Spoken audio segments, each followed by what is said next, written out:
some Ahmadis have supported the interpretation of the Quranic verse relating to the punishment of theft as meaning imprisonment or something else other than the actual amputation of the hands. Is such a view valid, particularly since it's contrary to the practice of the Holy Prophet, or so it appears? It all stems from a meaning attributed to Khat-e-Yad.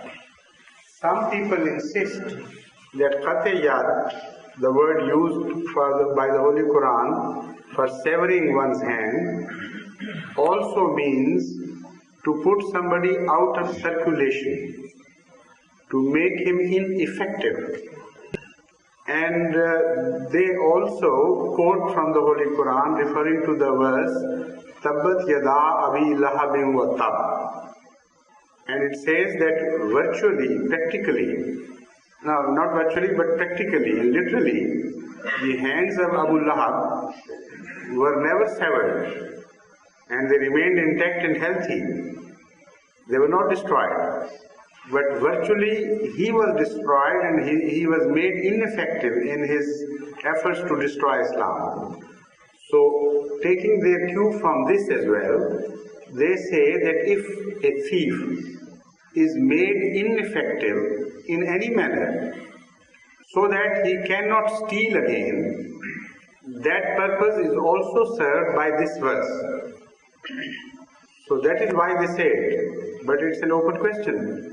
It has to be investigated and found out definitely to what extent. But as far as the practical, the first literal translation is concerned, we know positively that Hazrat Muhammad Mustafa sallallahu alaihi wasallam ordered the severing of hand, and one should not be ashamed of this. If you are running away from this through shame, being ashamed of an Islamic teaching while you are facing a modern world, this is the wrong attitude, because that will be insulting Hazrat Muhammad Mustafa sallallahu alaihi wasallam too. Because if an act is to be ashamed of in his time, then it should be an act of shame for this time as well, and vice versa. So that is nothing to be ashamed of. In fact, as I mentioned earlier, the Islamic system of punishment has to be examined in context of Islamic moral teaching and the atmosphere of high moral standard which Islam endeavors to establish in a society.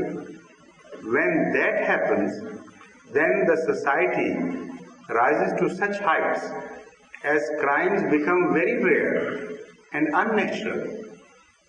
Without creating that society, if you go for criminal punishments, you will be doing great injustice to Islam.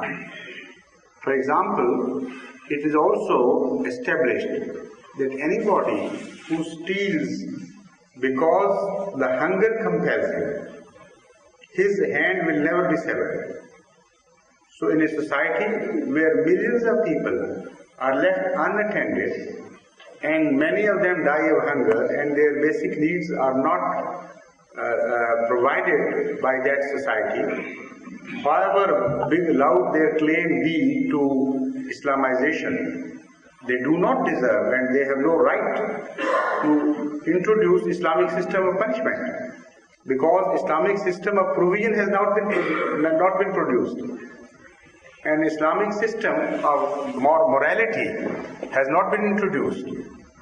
So to go for Islamic punishment without all these prerequisites is totally wrong. This is why it looks so strange. And then there is Islamic standard of evidence, and the whole society is turned into a truthful society. Without that, if you, for example, introduce the Islamic system of punishment for fornication or adultery in a country, I shouldn't name any country because they would be hurt, maybe. But there are certain countries where it is a common crime, and it's a common crime to tell lies. and for 5 rupees or so you can buy evidence. So if Islamic system of punishment is introduced in such a country, what would happen?